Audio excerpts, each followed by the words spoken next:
ಈ ಬೇಸಿಗೆಯಲ್ಲಿ ನಿಮ್ಮ ಬಾಡಿ ಎಷ್ಟೇ ಹೀಟ್ ಆಗಿದ್ರೂ ಕೂಡ ಇದನ್ನು ಕುಡಿದ್ರೆ ದಿಢೀರನೆ ನಿಮ್ಮ ಬಾಡಿ ಹೀಟು ಕಡಿಮೆ ಆಗುತ್ತದೆ. ಹಾಗಿದ್ರೆ ಆ ಡ್ರಿಂಕ್ಸ್ ಯಾವುದು? ಬನ್ನಿ ಅದರ ಬಗ್ಗೆ ಸಂಪೂರ್ಣವಾಗಿ ಮಾಹಿತಿಯನ್ನು ಕೊಡುತ್ತೇವೆ. ಅದಕ್ಕೂ ಮುಂಚೆ ಈ ವಿಡಿಯೋನ ಲೈಕ್ ಮಾಡಿ ಹಾಗೂ ನೀವಿನ್ನೂ ನಮ್ಮ ಚಾನೆಲ್ ಅನ್ನು ಸಬ್ಸ್ಕ್ರೈಬ್ ಮಾಡಿಲ್ಲ ಅಂದ್ರೆ ತಪ್ಪದೆ ಸಬ್ಸ್ಕ್ರೈಬ್ ಮಾಡ್ಕೊಳ್ಳಿ.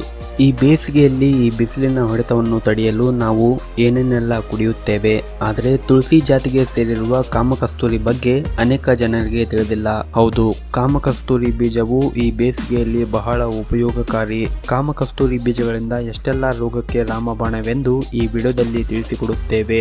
ಈ ವಿಡಿಯೋವನ್ನು ಕೊನೆವರೆಗೂ ನೋಡಿ.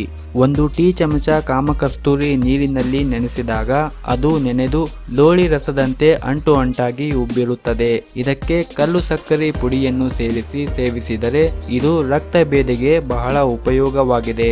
ಹಾಗೂ ಕಾಮಕಸ್ತೂರಿಯ ಹಸಿ ಎಲೆಗಳ ರಸವನ್ನು ಹಿಂಡಿ ಬಟ್ಟೆಯಲ್ಲಿ ಶೋಧಿಸಿ ಜೇನುತುಪ್ಪದಲ್ಲಿ ಬೆರೆಸಿ ನೆಕ್ಕಿದರೆ ಗಂಟಲು ನೋವು ಗುಣಮುಖವಾಗುತ್ತದೆ. ದೇಹದ ತೂಕ ಹೆಚ್ಚಿದ್ದು ತುಂಬಾ ಬೆವರು ದುರ್ಗಂಧ ಬರುತ್ತಿದ್ದರೆ ಪ್ರತಿನಿತ್ಯ ಕಾಮಕಸ್ತೂರಿ ಎಲೆಗಳ ರಸವನ್ನು ದೇಹಕ್ಕೆ ಹಚ್ಚಿಕೊಂಡರೆ ದುರ್ಗಂಧ ನಿವಾರಣೆಯಾಗುತ್ತದೆ. ತಣ್ಣೀರಿನಲ್ಲಿ ಕಾಮಕಸ್ತೂರಿ ಬೀಜಗಳನ್ನು 2-3 ಗಂಟೆ ನೆನೆಸಿ ಅದಕ್ಕೆ 1 ಲೋಟ ಹಾಲು ಮತ್ತು 1 ಚಮಚೆ ಸಕ್ಕರೆ ಜೊತೆ ಸೇವಿಸಿದರೆ ಪಿತ್ತ ಶಮನವಾಗುತ್ತದೆ. ಕಾಮಕಸ್ತೂರಿ ಬೀಜ ಮತ್ತು ಎಲೆಗಳು ರಾತ್ರಿ ನೀರಿನಲ್ಲಿ ನೆನೆಸಿ ಆ ನೀರನ್ನು ಬೆಳಗ್ಗೆ ಸಕ್ಕರೆ ಜೊತೆ ಸೇವಿಸಿದರೆ ಮೂಲವಾದಿಯಿಂದ ಆಗುವ ರಕ್ತಸ್ರಾವ ನಿಲ್ಲಿಸುತ್ತದೆ. ಕೆಮ್ಮು ಮತ್ತು ನೆಗಡಿ ಇದ್ದರೆ ಕಾಮಕಸ್ತೂರಿ ಎಲೆ ಮತ್ತು ಬೀಜದ ಕಷಾಯವನ್ನು ತಯಾರಿಸಿ ಜೇನುತುಪ್ಪದ ಜೊತೆ ಸೇವಿಸಿದರೆ ಕೆಮ್ಮು ಹಾಗೂ ನೆಗಡಿ ಕಡಿಮೆಯಾಗುತ್ತದೆ. ಕಾಮಕಸ್ತೂರಿ ಬೀಜವನ್ನು ನೀರಿನಲ್ಲಿ ನೆನೆ ಹಾಕಿ ಅದಕ್ಕೆ ಸಕ್ಕರೆ ಸ್ವಲ್ಪ ಐಸಿನ ಪುಡಿ ಬೆರೆಸಿ ಅದಕ್ಕೆ ಸ್ವಲ್ಪ ಕೇಸರಿ ಬಣ್ಣ ಸೇರಿಸಿ ಶರಬತ್ತು ತಯಾರಿಸುತ್ತಾರೆ.